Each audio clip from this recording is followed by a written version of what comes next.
Okay, so now time is up. Let's welcome Professor Wu for the third talk today.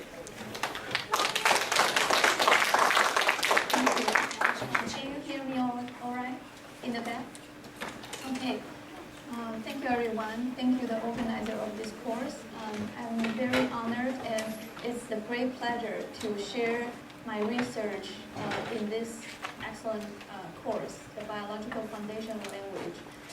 I think although it's very daunting to succeed two excellent talks, but I think the previous two talks have both set a great stage for this talk and the following seminar presentations. Professor Wang has provided a very grand perspective in terms of how language correlated with the biological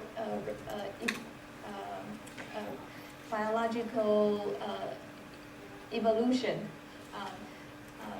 Closely they connect together.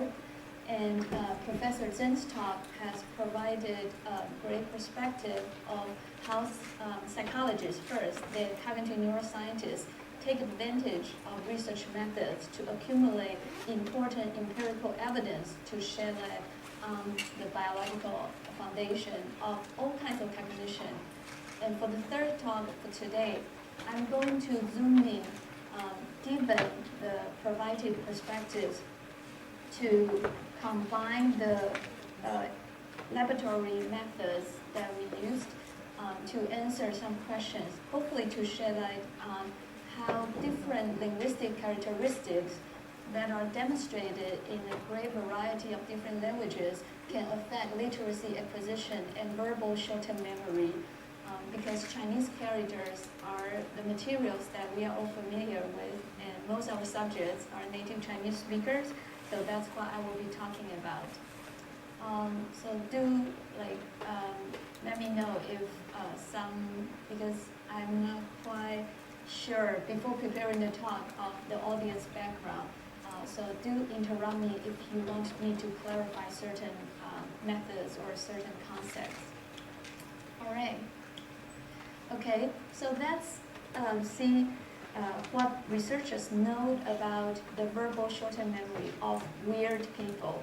So all these findings are reported based on the empirical data collected by Western, usually educated college students. They are rich, democratic, so they are weird, but that's what, if you look into the literature, that's what people usually think. So to retain information in a short period of time, this is a very important capacity. For example, if you want to dial a phone number to your friends, you need to remember the 7 or 8 digits in your short-term memory. Or if you want to remember certain locations in the campus, you first need to rely on your short-term memory before they can be consolidated into long-term memory. And it has been proposed that our verbal information is mainly restored in the phonological form, that is the sounds of the information, whereas nonverbal information is mainly restored in a visual spatial format. So what's the evidence for it? So we already know that in our long-term representation of the language, from many empirical studies, we know that we represent the sound, the meaning, the word forms, and even how we write the characters or write the words somewhat separately in our brain. But it's proposed that only the sound is most useful, is mainly used to retain verbal information. So the empirical evidence comes from over 40 years ago. Researchers have already found that if you are supposed to remember a list of words like war, talk, pot, you will remember these words worse compared to rough, dull, cough, or full, pea, sigh. And note that these words, they sound alike, not only that they look alike. So, and for these three words, although the word forms are somewhat similar, but the memory performance is now worse. So you can see that only the sound similarity affects how people retain the verbal information, but not the word form. And also, other evidence shows that if a word is longer, you remember the words. That is because it takes longer for you to pronounce the word, so it takes longer for you to recite in your brain. And also, if you ask the participants to say da, da, da at the same time, while they try to remember verbal information, their memory is worse. And also, because they are prevented from using the phonological code to remember information, they do not do as well.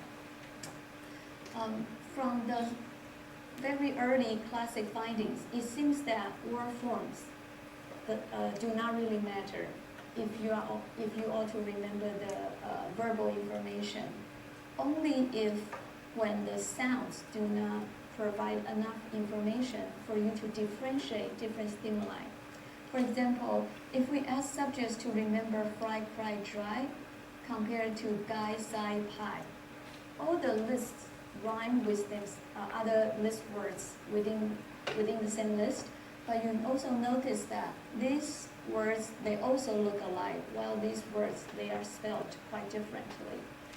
Only in this kind of situation, when the sound information is not sufficient to differentiate, or not very useful to differentiate the stimuli, the experimenters found that the subjects do worse for visually similar stimuli. So the bottom line from the weird people, from the Western literature, is that when we need to retain verbal information for a short period of time, we use a left lateralized network, mainly relying on its phonology. When we need to remember some nonverbal information, like people's faces, you cannot verbalize them, locations on the map that you cannot verbalize them, you use bilateral visual spatial network. If you think of this like when I was a graduate student abroad, being the native speaker of Chinese, I found this like quite not optimal for Chinese readers because we have so many homophones. If we can only remember verbal information based on sounds, our memory must be so bad compared to Westerners because their material automatically provide enough information to differentiate different stimuli, whereas ours don't. And also, the word forms of Chinese is not just random stroke patterns being glued together. There is some kind of regularity embedded in the word forms. So if you think that the brain is a very optimal a machine or an organ that tries to optimize its performance by taking advantage of the stimuli that are presented in front of us, it seems quite silly for the brain not to take advantage of the complex visual feature, which also provides some kind of regularity. So some terminology, like most of the Chinese characters, I believe the audience knows that most of the Chinese characters, about 80%, they are phonograms. We call them 形声字. So these phonograms, they are composed of a semantic radical, usually on the left side, but not always, and sometimes provide you valid cue of the whole character meaning, but not always again. And usually we have a phonetic radical on the right side in a significant proportion of the characters, about 30 to 40%. The phonetic radicals provide you valid cues of the whole character pronunciation. So we are facing with a semi-regular but also semi-random complex written set of materials in front of us. Does our brain take advantage of this semi-regularity. So the previous evidence from my colleagues from Dr. Zhen's research team has repeatedly shown that when a reader is reading a Chinese character like this, they are sensitive to the phonetic radical. So a consistent phonetic radical like ma will make your recognition speed of the character faster than when you encounter a character. For example, if you encounter fa lü, if you encounter the character fa, so you will read it slower because the phonetic radical does not represent the sound of the whole character. So I'm interested in knowing that whether such sub-character information is used for us to retain shorthand verbal information for Chinese characters. So I put together, with the students' help, I put together the stimuli like these. So we have phonologically dissimilar characters and phonologically similar ones. Among them, we can independently manipulate the orthographic similarity. So I hope it's very obvious to you that these characters, they share the phonetic radical on the right side. Although the phonetic radicals are not always consistent, but orthographically, visually, they look quite alike. And if we are like weird people, Western people, we will predict that only phonological similarity will affect your memory performance, but not orthographic similarity. Especially when phonological information is very helpful. To remember 秋盖玉屏对半贴入 should be as easy as remembering 落格海梅快回博帕. Because they all sound differently, you can just differentiate everything based on the sound. So a very typical procedure, the subject will receive these list characters one by one. At the end, they are probed of their memory. What we found is different from the English readers or alphabetic readers. We did find the robust phonological similarity effect. That is, phonologically similar characters are remembered worse than phonologically dissimilar ones. But importantly, we noticed that regardless the phonological similarity, the word forms, visually similar characters are remembered worse. Okay, and it's not only observed in typical phonograms or left-right characters. If you use vertical characters, what will happen? So we have, again, phonologically dissimilar characters and phonologically similar ones. And we manipulate whether they look dislike or they look alike. For vertical characters, the phonetic radicals are not always on top or at the bottom. So we also balance that. So some are on top, some are at the bottom. Again, we observe that phonological dissimilarity is the major effect. So characters that sound alike, they are remembered worse. That's true, and that's similar to Western findings. But different from the alphabetic findings, if characters that look alike, they are remembered worse as well. A small but significant difference. Okay, so you might shrug your shoulders and say, what's so big deal? It's the visual similarity effect. For characters that look very similar, it seems very natural that we remember them worse. So we have visually similar characters. So we have asked native speakers and foreigners who do not know Chinese characters to rate the similarity. Everyone agrees that these characters look quite similar within the same list. If what we found earlier is simply a visual similarity effect, you would expect that these will be remembered worse and these will be remembered better. But note that their visual similarity is not caused by sharing the radical. So no phonetic or semantic radical is the same. and we have no evidence of disadvantage remembering visually dissimilar characters if these characters do not share any radical.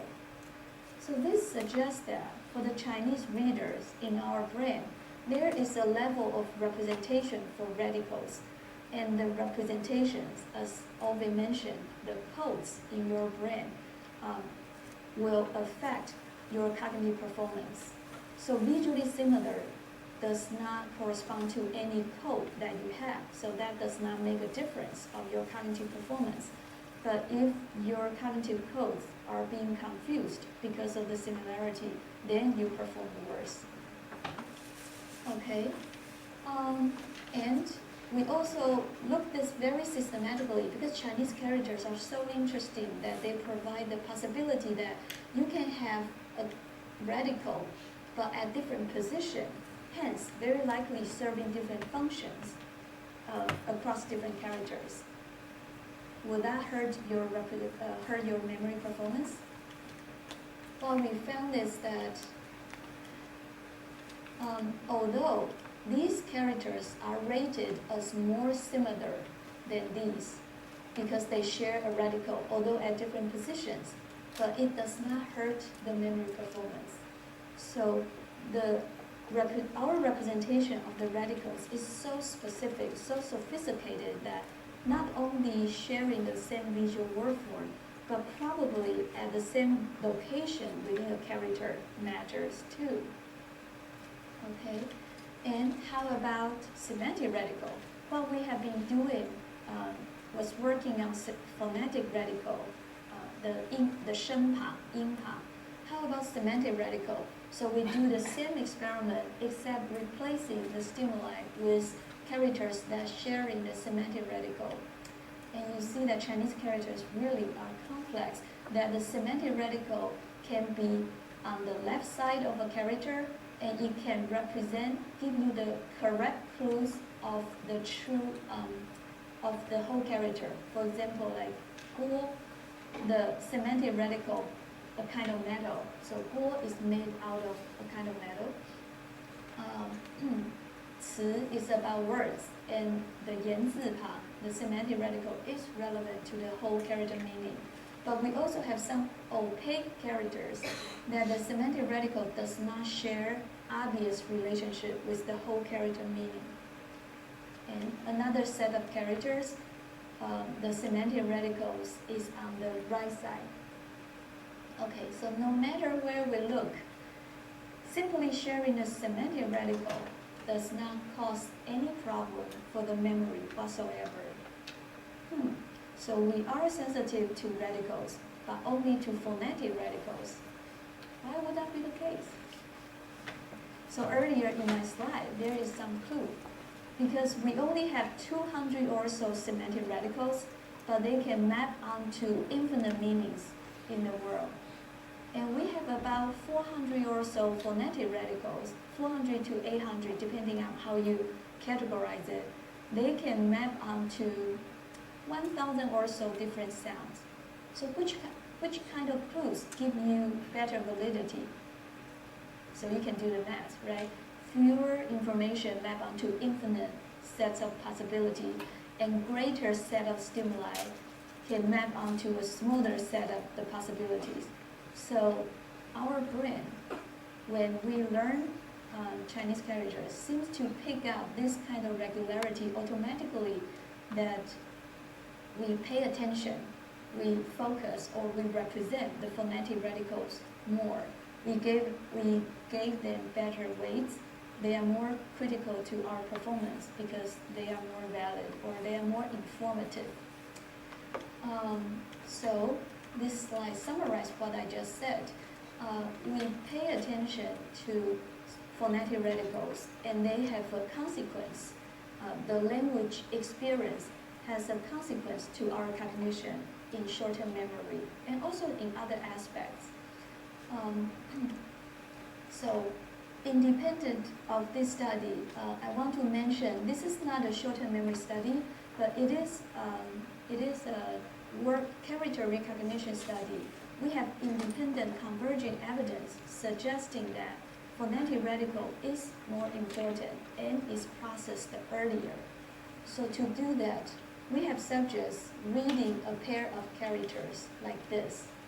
When they see the second character, they need to make a response to determine that whether the two characters are homophones or the synonyms, depending on the task instruction.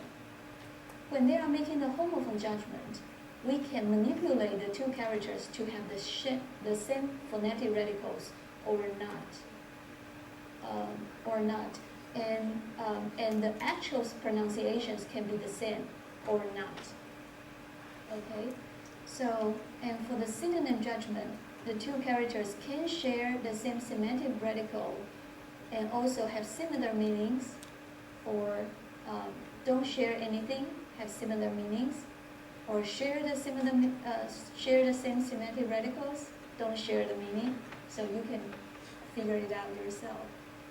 We take advantage of the fact that our brains work on the basic unit of our brain is neurons. So neurons communicate with each other by sending out electric signals. And your science class teaches you that whenever there's an electric current, there is a magnetic field surrounding the electric current. So when our brain is doing its work, on top of your scalp, we can use very sensitive sensors to pick up the very fine-grained magnetic field difference that's produced by the electric current, your neuron activation. So this machine, we do the study in Academia Sinica in Taiwan, in Taipei. So the subjects will lie here. Their head is in a space, and within the space there are little sensors close to their scalp. What we found is that, so the behavioral data I will skip. For the subject, first seeing the second character within 170 milliseconds, that's 0.01 seconds, slightly longer, 1/5 of a second.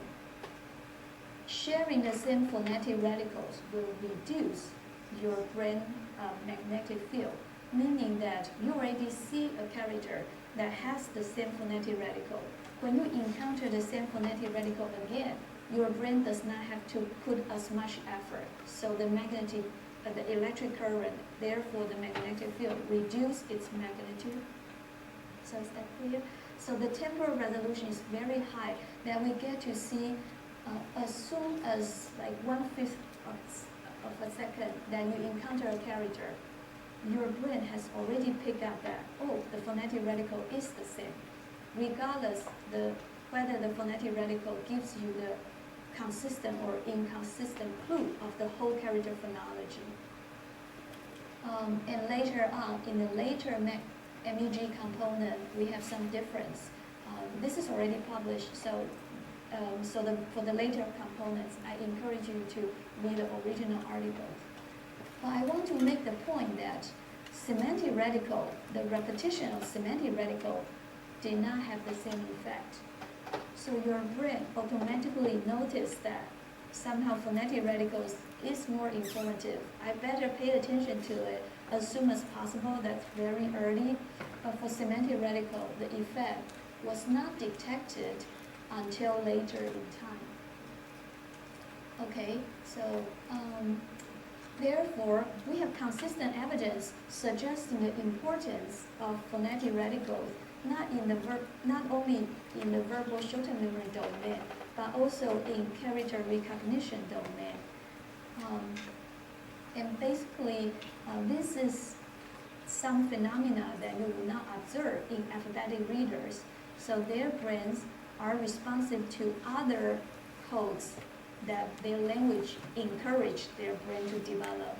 When we encounter a totally different set of stimuli, we develop different levels of codes, different correspondence of the stimuli, and our internal representation. Okay, so for the orthographic similarity effect in the brain, let me show you some more brain data giving us some information that where in the brain is doing the trick. So we have the stimuli as before, but now we only have 4 characters rather than 8. So we give subjects these 4 characters, ask them to retain these 4 characters for 6 seconds, and later on we ask them, is this the first character? They answer a yes/no question. We also have a condition that the subjects need to remember something, but they cannot verbalize, right? They see these grids, but they cannot say, oh, I see this is A or B or C. They just have to rely on their visual memory. We want to see that whether orthographic similarity shares some neural substrates with this kind of nonverbal visual similarity. So we scan subjects' brains when they retain the stimuli. Okay, let's move on. So behaviorally, you can see that the grid is the most difficult one. Although we reduce the list length to 3, they only remember 3 paths, 3 grids. But still, this task is still more difficult. The accuracy is lower, takes them longer time to respond. And when we look at the brain, this is when they are doing the spatial tasks, when they try to remember the 3 grids about the serial position of them. Mainly bilateral, frontal, parietal. This is not surprising. When you use this kind of stimuli, we find very similar findings as the literature, no matter what kind of subjects you tested. But when we do verbal condition, we see a more left lateralized region. So this is also consistent with the Western findings that our brain, the left hemisphere, is more spatialized to deal with verbal information. But let's look closer. If we want to identify which parts of the brain you have higher spatial activation than verbal activation, you see more posterior activation, mainly bilaterally, IPL, SPL, and for higher activation in remembering characters than the spatial grid, you have mainly left lateralized frontal and some visual activation and fusiform word form area here. All right, so our interest is to see within these 2 masks whether remembering visually, orthographically more similar characters will overlap with these 2 masks. And we found that within this mask, orthographically more similar characters does induce higher activation in the parietal region, because from your eyes you can see that those characters are more visually similar, therefore more demanding for your parietal region. But importantly, for your verbal network, also this region is sensitive to the visual similarity. I recently have new set of data from English readers remembering English similar words versus English dissimilar words. Their brain uses different parts of the area, mainly on their right side, to respond to visual similarity. Therefore, you already see that for Chinese readers, that's why I call it orthographic similarity, because it's not something simply visual. It's something embedded in your language. It's something about the language structure.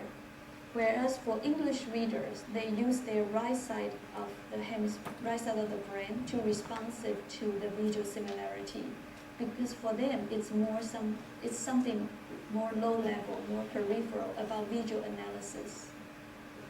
Okay, so I want to revise the weird model by saying that at least for Chinese readers or for non-alphabetic readers whose language takes advantage of the orthographic information, for the short-term memory, it also has a corresponding component of the orthography here. And I want to go further to see in the future whether we can see corresponding semantic and even graphomotoric components. here. So I think that's a great opportunity for us to try. Now I want to switch gear quickly. I don't have the time. How much do I have? Oh, I still have half an hour? Oh, okay. I can go a bit slower. So knowing that Chinese readers, their brains or our brains are somewhat shaped by our linguistic materials. So we are born with the same brain as English readers or alphabetic readers. But after a long period of time, we are immersed in our own language. The characteristics of the language will affect how your brain responding to the linguistic materials. Then how about a reader who wants to learn Chinese? What characteristics will predict how well the reader learns? Okay, so this question can be addressed from the developmental perspective. So you can study a group of young children who are at the beginning age of learning to read and study what factors will affect their learning literacy speed. We took a somewhat different approach. We are interested in L2 learners. So for young teenagers or young adults, when they learn Chinese as their second language, what factors will predict how well they learn?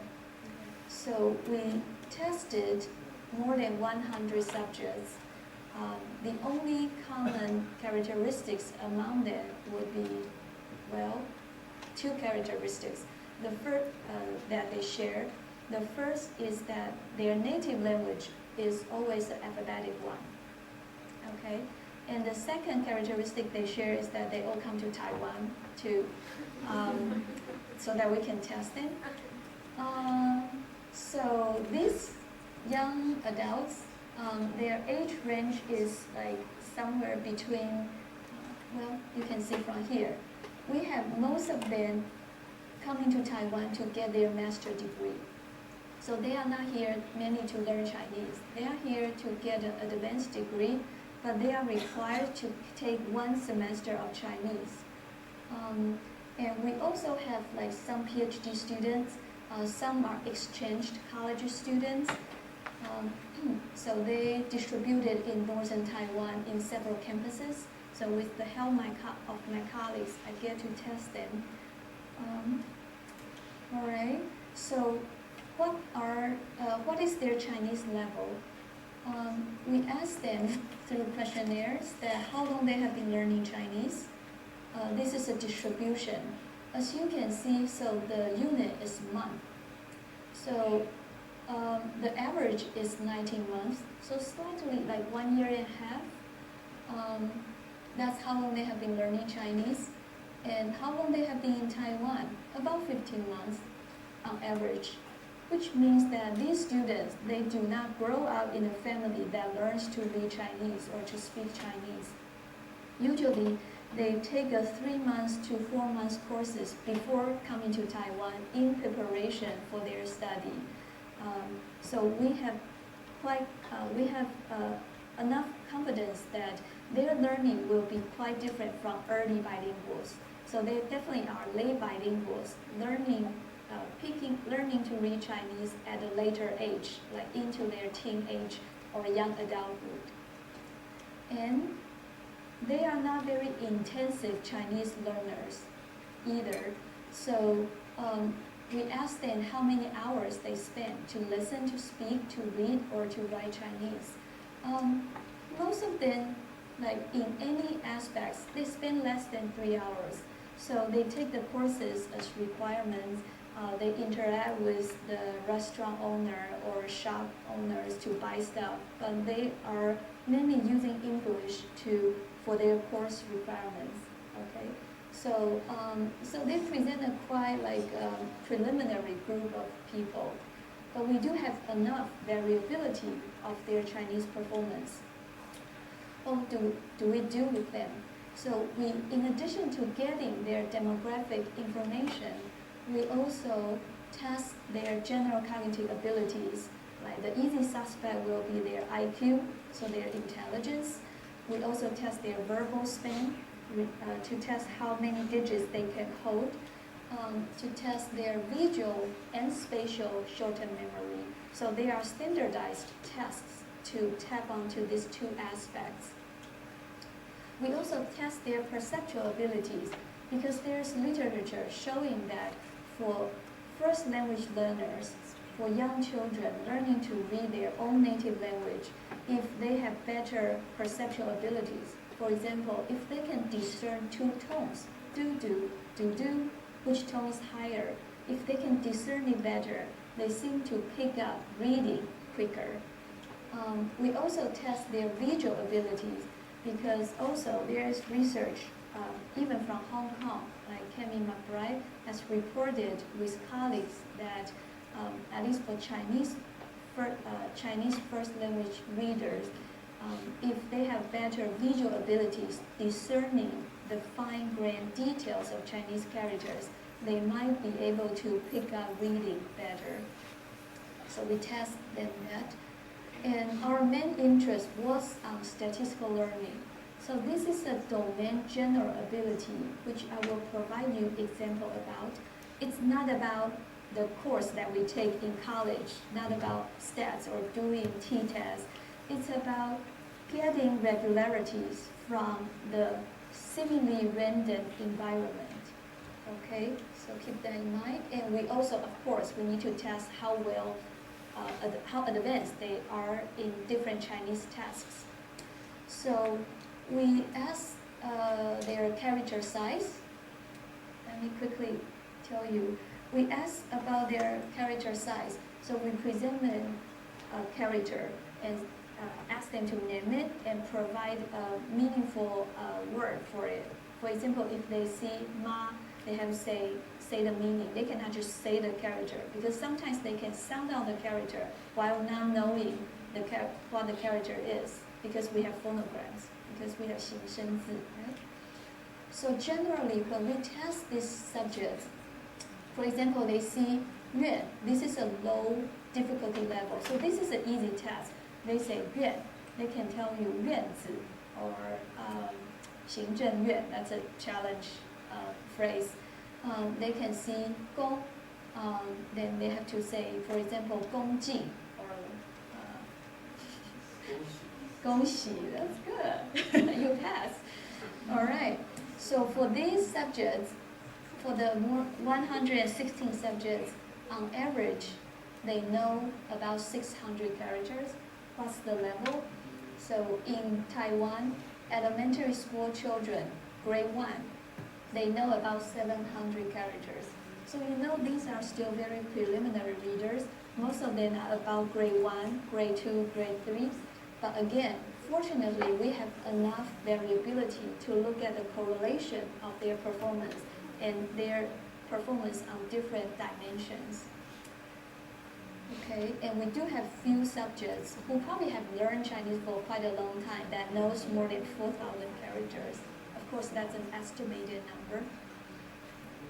And for your information, you don't need to know that many characters. If you know about 1,500 characters, you can read 95% of the text that appeared in Taiwan, like the newspaper or stuff. Okay, so this is a busy table, so let me orient you. We test them their character size, so we have everyone's performance. We also test how quickly they can decode the character. So they see the character, they read it out loud as quick as possible.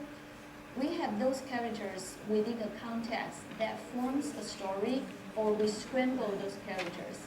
So that's their speed of decoding. We also test them on showing them a character. They have to tell me it's a real character or a nonsense character. So we can create some nonsense characters to see whether they are sensitive to the Chinese orthography. We also do a RAM test, like rapid automatic naming. They see numbers or color patch or pictures. They have to say the name in Chinese as quickly as possible. Excuse me?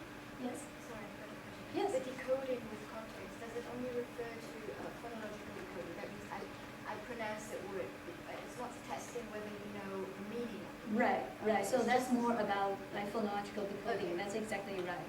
So it's somewhat different from character size. We think that these tests tap onto different aspects to some extent. Very good. And we also have how long they have been learning Chinese. Not surprisingly, this dimension correlates highly with all their performance. The longer you learn, your Chinese is better. And why there are negative correlations? Because the way we code it. So this is like how long it takes you to read. So if it takes you longer, the longer you learn, you are quicker. So it's negative correlation. Okay, but generally the direction is correct, right? So the longer you have learned Chinese, the better you do in the task. But importantly, we also see that, well, your IQ does not predict how well you learn, which is assuring. This is another type of IQ test. So here is something, but I will show you that this might be probably caused by like some random factors that when we do regression analysis, these go away, okay? And how well your verbal memory is does not, well, predict some aspects, but not much. Here we are more interested in your visual short-term memory. So because Chinese characters is indeed visually more complex. So when you are at the beginning stage of learning to read, it seems to affect how well you decode this information and how well you are sensitive to the orthographic structure of Chinese. And these visual factors do not come out too well, but there is something that we are very interested in, that visual statistical learning ability correlates positively with most of the indexes, except RAND. But what the RAND test has been controversial. So at least it correlates quite well mainly with how quickly you pick up Chinese vocabulary. So what exactly does VSL test? So let me show you. Because I changed, so I'm just going to tell you the stimuli because I'm not using my laptop. But for auditory statistical learning, the subject is asked to listen to 10 minutes of very boring, meaningless strings, like bi, ba, du, gu, ba, lu, that keeps going on and on for 10 minutes. All right. So the only task is not to fall asleep. We tell them that try not to fall asleep. We did not tell them that there is something embedded in the stimuli. So in the 10-minute streams, some combinations appear more often. For example, like pi, ba, du. Every time they hear pi, actually the next one will be ba, the following one will be du, and sometimes they hear like random stuff. So after the 10 minutes, Ludegi muri sale mo fabo de sa vose nului vobo de sale kati vose nului vo ludegi vo de sa vonagi muri sabo de sa. that's enough, right? They listened to, we just heard it for probably 15 seconds. They've listened to it like for 10 minutes. Then we present Vo de sa vopamo. which one has occurred before. Or actually we tell them that which one sounds more familiar. All right, and we also have the visual version of it. That is, they see this kind of strings for 10 minutes, going on and on. So this is a collaboration with scholars in Hebrew University at Israel, Ron Frost. They provided us the stimuli. The subject will be tested to determine, is this more familiar or this is more familiar?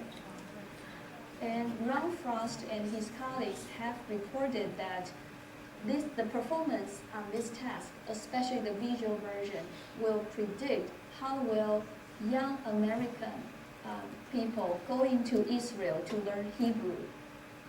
So that performance on that test will predict how well they learn Hebrew.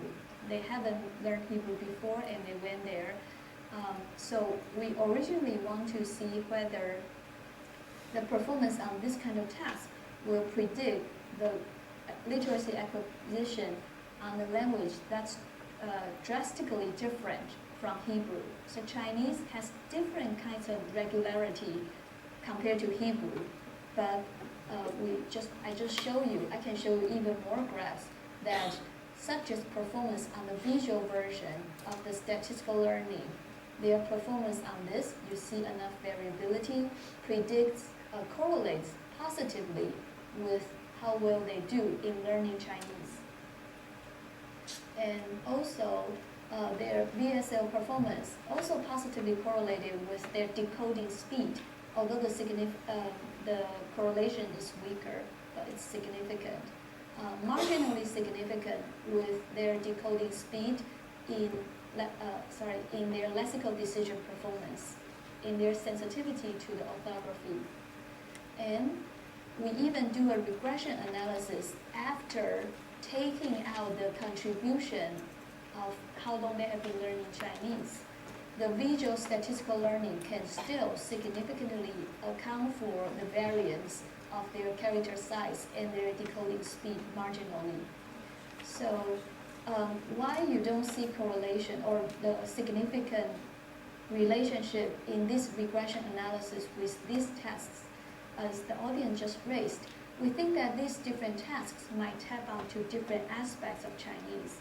To really know the meaning of Chinese, only this task is sensitive enough.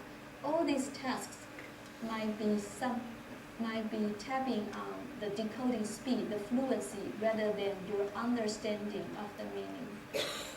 And one thing that we did not expect to see, but we are happy to see to show the unique or the specific characteristic of learning to read Chinese is that how well your visual short-term memory will predict or will correlate nicely with your decoding speed.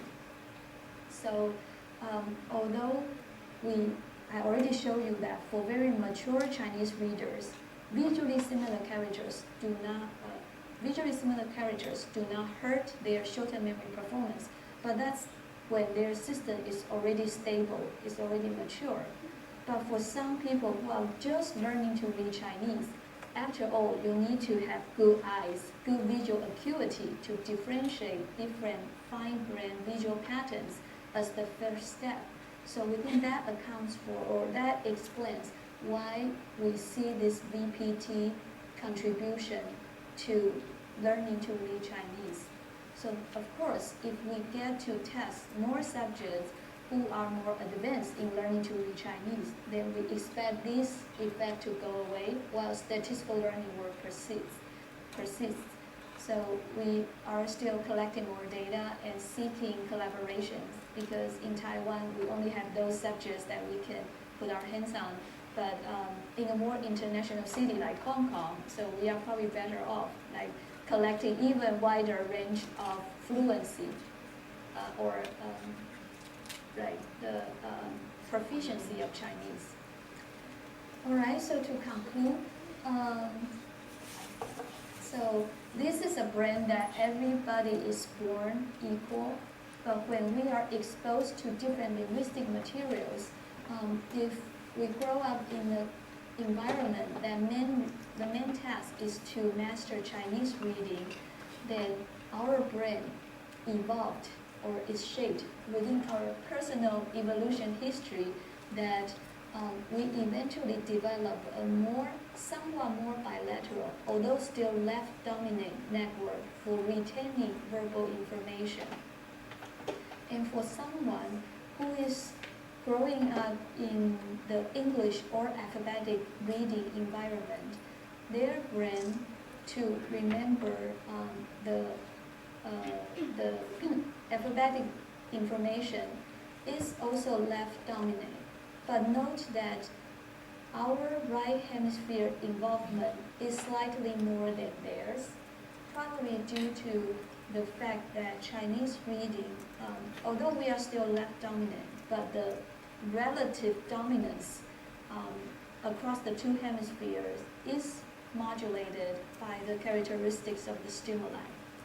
And I did not have time to show you. Now we have the empirical data to show that I show you that the Chinese readers' sensitivity to word forms, visual orthographic similarity is thinly left lateralized in this region, and we now have data showing that English readers retaining English words, their sensitivity to the similarity of word forms is quite wide lateralized. So it shows nice different pattern across the two groups, remembering different sets of stimuli, having different characteristics. Okay, so I think there's still so many questions to be answered. How about alphabetic readers acquiring Chinese? We just begin to shed some light on that question. We are currently also collecting data to see how about Chinese readers learning to read or to remember English materials. What will the brain show? So really, this course or this series of seminar is hopes to serve a starting point to excite you, to make you feel like wanting to do more, wanting to answer these questions that we proposed. And hopefully very quickly we'll see some of you to join this research course. So eventually I want to thank the research team, well, of course, thank the center to provide the platform. And previous empirical evidence is collected through the collaboration within these laboratories for cognitive neuroscience that's based in Taiwan. And all the studies that I shared, so Yi-Hui, I don't have her photo here because she's sitting at the front row in the audience. She did an MEG study about the phonetic and the semantic radicals that you can read about in the journal. And for the other students who did not come to Hong Kong with me this time, they're in Taiwan, so we hope that you will take advantage of the summer camp that Ollie just mentioned. So we need to have some kind of forum or platform to have students, young minds, interested in this field to be in the same room. So, so I thank them for their hard working and contribution to the data that I just shared with you. Okay, so I will end here. Thank you for your attention.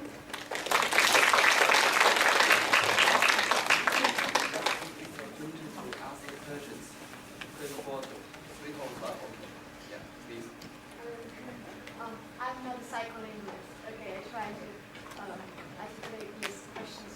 They are probably not very, I don't know. No worries. Could you go back to your previous slide? Yes. The animation is a bit off, but go back. There. Yeah. This is okay? Yeah. Could you please elaborate again on what that means, the sensitivity to the word form, like for Chinese speakers between Chinese, the word form is left lateralized, and for English speakers it's right, because referring back to the first experiment, Yes.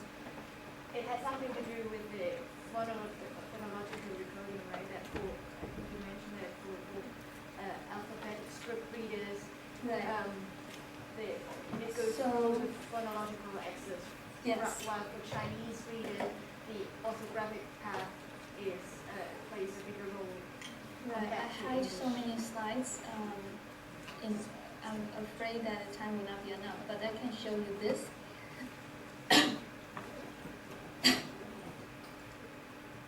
So for the brain regions that's sensitive to the similarity of word forms, because behaviorally we see that simply visually similar characters did not cause any detriments of the memory performance, although they did have some effect on our brain activation, because these regions overlap with, so these regions are already showed higher activation for the spatial task than the verbal task. So we think that these regions, their main function might be holding the information in the visual domain, so not specific to verbal.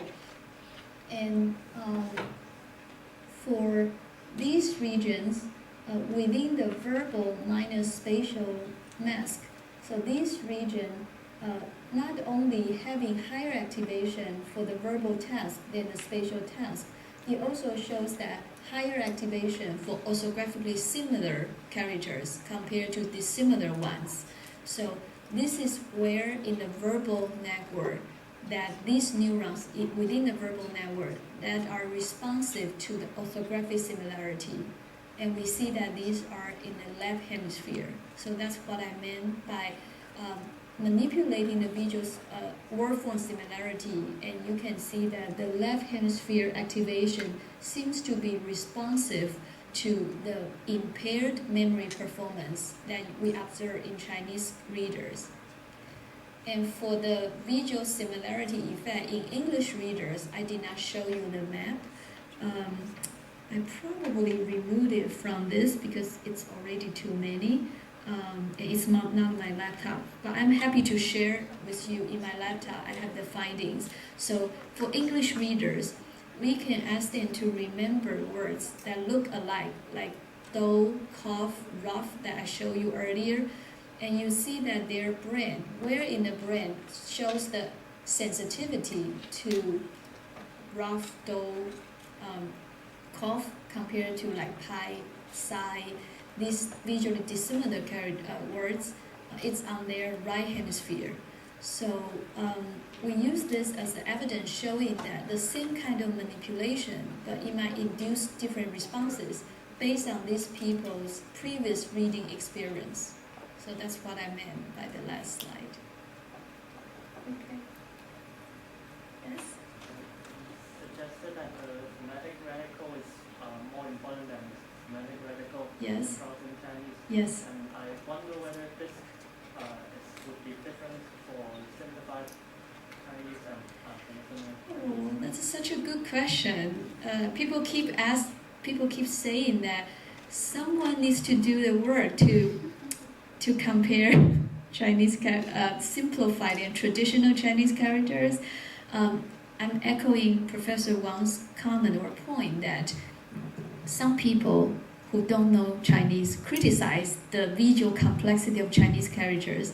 But what they don't know is that the information is embedded in the complex part of it. So having more strokes might not be more difficult for children or adults to learn Chinese. They might actually provide some hint or some more information. But I don't know whether it's politically incorrect to compare those two. Someone should have done it. Not to my knowledge, that I'm not aware of such comparison. I know some people have looked at the developmental trajectory of learning simplified Chinese and traditional Chinese, but not in a very systematic way and looking at certain aspects that, to me, does not seem to touch the most critical factor. Very excellent question. I don't know the answer yet. I don't know whether anyone in the audience has some insight about it. But that's a good question. Whether we can take a look at the latency of the P2 effect or the identity effect. Right, we could, and probably not just P2, right? N2. If you, my colleague, Dr. Jiaying Li, has conducted a great series of work showing that for traditional Chinese, the phonetic radical effect is detected very early. So we found that Yihui found the M170 component corresponds to the ERP component too. So yes, so that's definitely the direction has been taken in traditional Chinese, and I think it probably some people have tried it with simplified Chinese because some studies that are conducted in mainland China, but I don't know whether anyone has directly compared two kinds of scripts with same group of subjects, because if you are comparing the magnitude across groups, it's difficult to, so probably both sets. My guess will be both simplified scripts and traditional scripts will give you the effect, but the magnitude might be different. But for that kind of comparison, you cannot do across groups because it will be less convincing. So that's my take. Perhaps if we have enough subjects, large number like 50, 60, and the social comparison is meaningful. Right, I think mainly to do it within group or better controlled comparison is necessary, which I'm not aware of that's being done. But I like the idea. I saw a figure of MEG study. Yes. That shows some significant difference Right. in Right. I saw some significant difference. So For semantic radical, good. English here. Maybe she can tell you. Right. She can correct me. But is this what you mentioned here? So here, interesting. If you look at the data more closely, we found that for the no response, right? So if two characters are not synonym, so it's not even an effect of semantic radical. So if the subject is making a response of no, the magnitude is higher. If they are making a response of yes, the magnitude is slower. So behaviorally, which I jumped through, I skipped. Behaviorally, we did see that when the subject is making a synonym judgment, making a no response takes a longer time, which is not surprising. Making a yes response is quicker. And also, if you are making a yes response, having the same semantic radical helps you, so you are even quicker. But if you are making a no response, having the same semantic radical hurts you, because the semantic radical is the same, but you ought to make a no response. So behaviorally, we did see the same pattern in both the synonym and the homophone judgment task. Then the question becomes, at what point does the semantic radical contribute? Because from the MEG component, we did not find a semantic radical effect per se in the component, 4 components that we identified. So it could be, one possibility could be that the semantic radical gives you or exerts some kind of influence more post-lexically. So in a later time, almost at the decision stage, that you already make your response, you already make up your mind, but when you are about to make the response, all information gives you like yes, no response, and some of them conflicts. From the MEG response, that's one thing we can argue, but our reviewers of the manuscript also say that, well, you cannot say there's no effect of semantic radical. Maybe just your test is not sensitive enough, or you're still like, always people have this kind of criticism. But from the MEG, we do not have very reliable effect of the semantic radical. We only found for M350, it's the yes-no response effect. So if the ending of your studies show any effects on Semantic radical? Not from our lab, but I can refer you to some studies. For example, in Feldman, from the Haskins lab, they found that in certain situations, for example, for low frequency, also high high semantic transparency, and probably with high combinability. So semantic radicals effect probably can be found in a smaller range of controlled stimuli. So my take of the data would be that it speaks to the relatively weak contribution or later contribution of semantic radical. But that's my take, and I know some people would disagree. But I think most studies in the literature now quite strongly argues for the contribution of phonetic radical. And for semantic radical, it's really controversial and I think speculative at best. I have a follow-up question on medicine. Yes. I just want to know why phonetics information is so important for our recognizing characters. These characters is writing system. Right.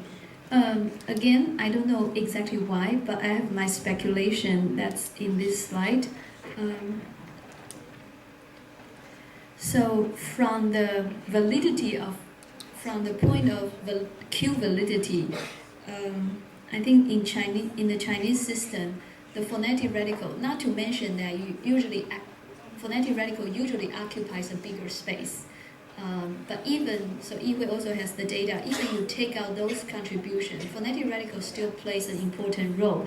And I think not simply because some physical features that it occupies a bigger space, so it captures your attention more, but also because functionally it's more valid.